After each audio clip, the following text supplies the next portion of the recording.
Welcome to part 2, the hardcore shop only challenge. You might want to pause that. I'm not going to linger on it for too long. Let's get into this. The watermark top left shows you what I'm doing. I'm just wearing gear that I bought. So I can't equip any gear unless I buy it or craft it at the smith, get it from a faction vendor, whatever. Everything else is pretty much fair game in loot. Components drop or crafting materials, or bits of gear that can be used as crafting materials, such as the troll bone crusher weapon. If I get one of those drop, I will keep that, because if I need to craft a mistborn talisman or something that needs a mistborn talisman, I'll need that. You don't have to buy that from a shop, although you probably can. In fact, you definitely can. Here's a shrine. What I'm doing here is I've edited a lot of the running around in between fights so that it's not just really tedious. This fight went better than I expected. This guy went down quite quickly. But then the Inquisitor skills are decent if you optimally put points into them. Talked about Word of Pain in the last video. Stick 1 point in the Word of Pain node, max out the second node. This is where I get the blacksmith. Once you got the blacksmith, Duncan can craft some decent guns. I don't get them straight away because I'm obviously not overflowing with money.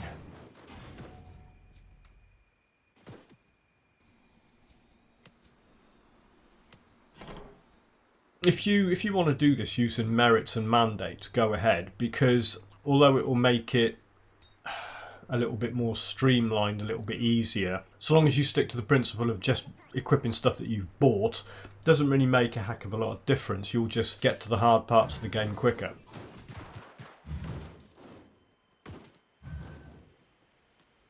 And one of the tactics I use in hardcore is if there's a particularly hard part of the game that I can avoid, I'll avoid it. Or I'll avoid it until I can go back when it's a little bit easier.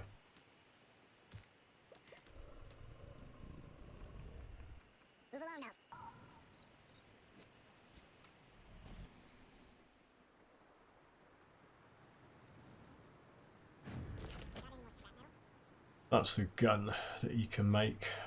And there's flint core bolts, that's good as well. I'll use them later. What flint core bolts will give you is an upgrade to the Searing Embers Fire Blast. It will give you a greater Fire Blast.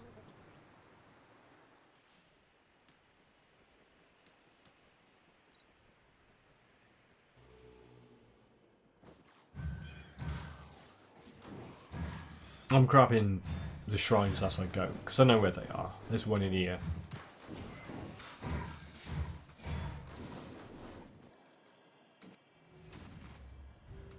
Now, as I was saying, when I get that Fiend Devotion skill, I'm going to put it on Inquisitor Seal, mostly because it looks really cool. Because the flames go around in a circle around the outside of the Inquisitor Seal. You can put them down around totems, you can put them down around shrines where there's a fight, you can stick them in doorways, and it will do more damage because it's got that fire ring coming off it from the Fiend Devotion. But we'll see all that soon enough. This is heading up to Burridge Village. Have a look at this now, because this goes really well. The Word of Pain, hit them with Word of Pain as they come out of the ground, and then Fire Blast them a bit.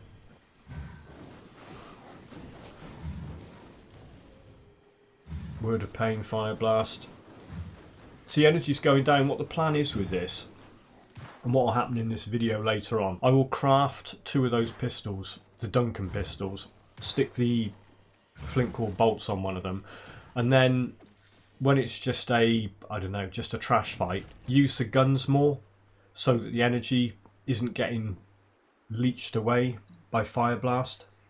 You can still drop Word of Pain on big groups, but then just shoot the stragglers with the guns instead of using Fire Blast. And then ultimately what will happen is I'll possibly, well, I think I'm going to ditch Word of Pain and turn this into a normal gun purifier build. Well, say normal, I want to do a 2-handed one because of using the Desolator, which I mentioned in the first video. Yeah, if you've got any questions about what I'm doing with this, I do waffle on quite a lot about how I'm doing it, what I'm going to do in the first video. Go and have a look at that. That one's all at ×2 footage, the same as this as well, so it's not absolutely tedious to watch. Try and keep it as tedium free as possible. It's a nice shrine fight. This one went quite well.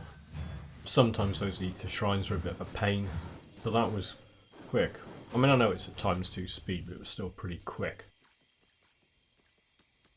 Leveled up, yeah. I'm trying to get, what I'm going to do with this, get the Inquisitor Mastery maxed out, start putting points into Aura of Censure, second node of Inquisitor Seal, later on Deadly Aim. But what I'll do, because once I craft those pistols, each of those pistols gives a +2 to Fire Strike. Oh, that's, yeah, a bit of a diversion here, just getting that fabric for the fabric quest. What I was saying was, those pistols that you craft, they've got a +2 to Fire Strike on each one. So once I've got those pistols, I put a point into Demolitionist, so I can put 1 point into Fire Strike, and then Fire Strike's immediately got 5 points in it, because it's got 4 from the pistols. And then I use that as a default attack, and leave Demolitionist alone for a while. There's some stuff that's really handy on Demolitionist, but while I'm leveling up to about, I don't know, level 40 or something, I'll probably just stick with the Inquisitor.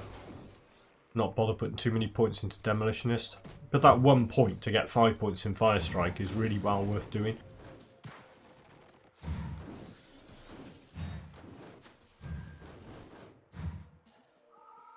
What I did there, I put a rift down by that shrine, ran across to the next world rift, and then came back. Whether it saves you a heck of a lot of time in the general scheme of things, but you know, it saves a bit of backtracking. If I can save a bit of backtracking anywhere, I'll definitely do that.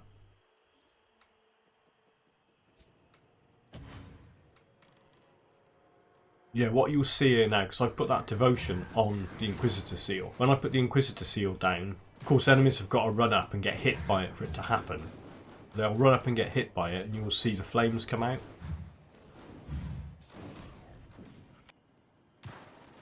I'll try and call it out next time it happens. Right, now I've got the inventor. So I've got the thing for removing components and stuff. I've got the 2 vendors. I've got this guy that I rescued, Luther Graves, and I've got the default vendor just down there. And once you get to respected with DC, you can buy the 2-handed gun that they sell. I'll definitely get one just to try it out.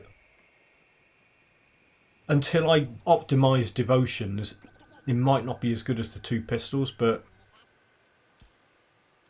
I might go with it anyway, just because that's what the end build's going to be. So it would be good to be... There you go. You can see the firing coming up off that Inquisitor Seal. There you go, look. See, when they hit it, they get hit by the Inquisitor Seal doing damage, and they also get hit by that firing, and it does look good. And with something like a totem like this, I'll put 3 down, so they've got to run over all 3 of them to get out through the door. There you go, look at all that go. And then go to the next doorway, stick one in that, so they have to run over that one. And you can see the flames coming off it, and it definitely works. And those flames stay in one place. They don't have to... See, if you've got it on Fire Strike or some attack that you're doing, it comes up around you. I just think it works better putting it on Inquisitor Seal.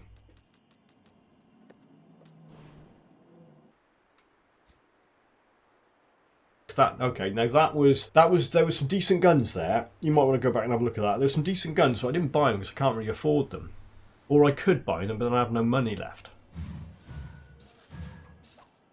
This is heading towards Krieg. I've edited out a lot of this footage because it's just running around down here.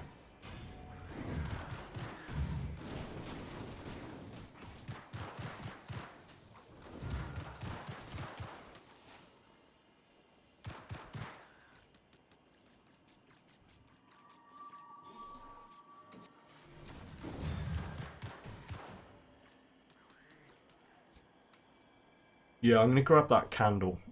Scholar's Light or whatever it's called. That's a good one for elemental damage, and it'll also give you a few points you need to jump into some other constellations.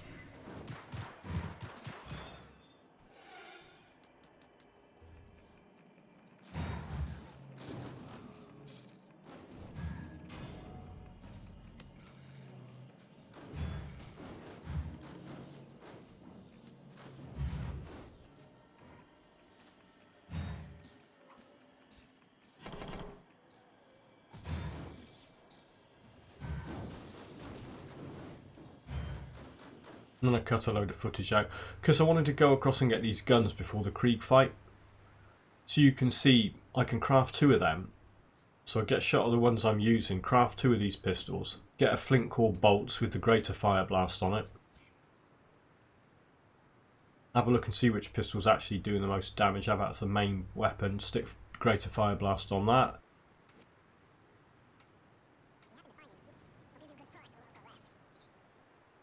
And this went okay. It's not the world's quickest normal Krieg kill, but it was alright. I never really felt that I was at risk at any point. And in hardcore, that's what you need. If you feel like you're at risk, or that you're only seconds away from dying, then just don't do the thing you're trying to do. Go and level up and get some better stuff and sort your skills out and sort your devotions out, and then come back and have another go. And the thing is, I'll be popping health pots in this fight because it's not, you know, it's not a badge of honour to not take health pots. What happens is you think I won't take a health pot, and then you die, and then you've got to repeat however many hours you put in. So either don't do it in hardcore. I mean, you could do this not in hardcore. I did it in hardcore because I wanted to be properly punished by the game if I screw up with this. I've got some overconfidence, some faith in my ability to play a video game to the point where I think I'm an expert at running away and hiding and not doing dangerous stuff.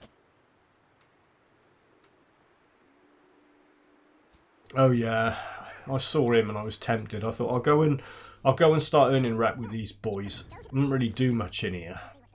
Sell a few things, talk to that first quest guy, do this. See again, watch the Inquisitor Seal tactic here. It's just beautiful, burning things. Hello, I'll have level 20, thank you very much. Pointing that there. Thought about putting another point in, thought nah, let's just rush to Aura of Censure. Sell that. Give up, go back to DC, get out into Act 2.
Where you could usually cheat a little bit, lie to him and get a free relic, obviously because it doesn't involve buying it, I couldn't do it anyway.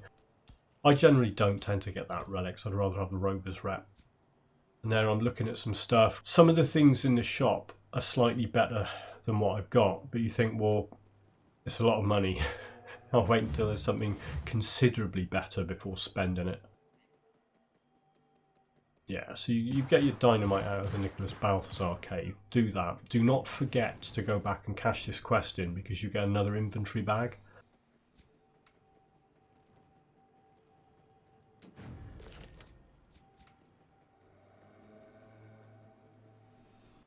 Then just head on up towards Quaid's camp, not forgetting get the shrine on the way up.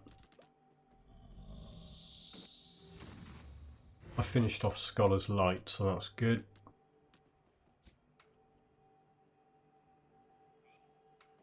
Definitely going to get the Soleil's Witchblade for the fire resistance reduction. But I do want to go up and get Kraken because I'm definitely going to go with a two-handed weapon because that's the idea.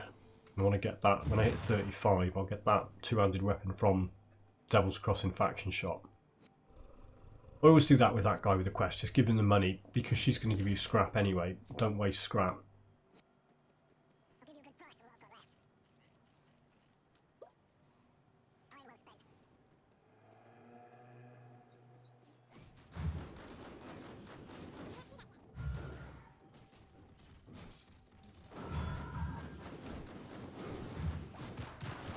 That fight wasn't too difficult. I've just gone in here to try and get some honey, well, royal jelly, for the quest up at Quaid's camp.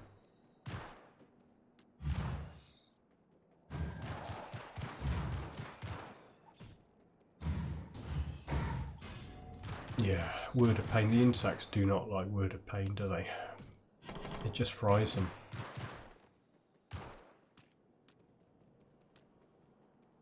Boss fight's a little bit more entertaining. When that happens, here she comes, I think. Yeah, there she is. Ronaprax. Very familiar with Ronaprax after the one-shot boss build, farming her for that amulet.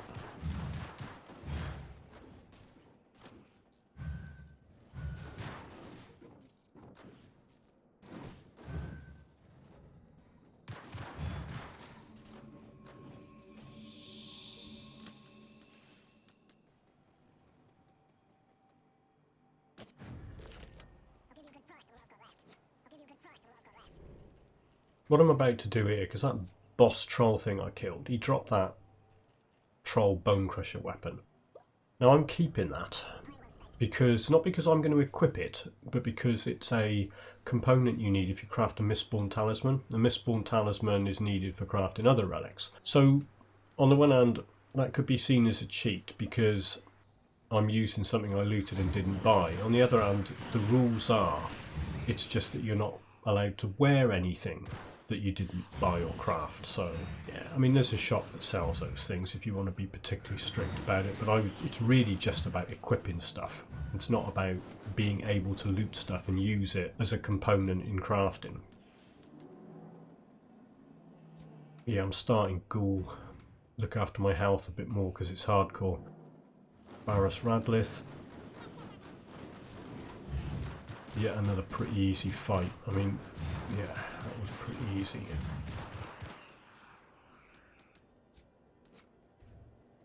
Loot his coffin. I'm assuming it's his coffin. Loot his chest.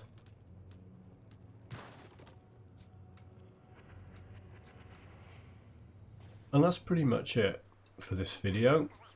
Thank you very much for watching, and I will catch you all in the next episode.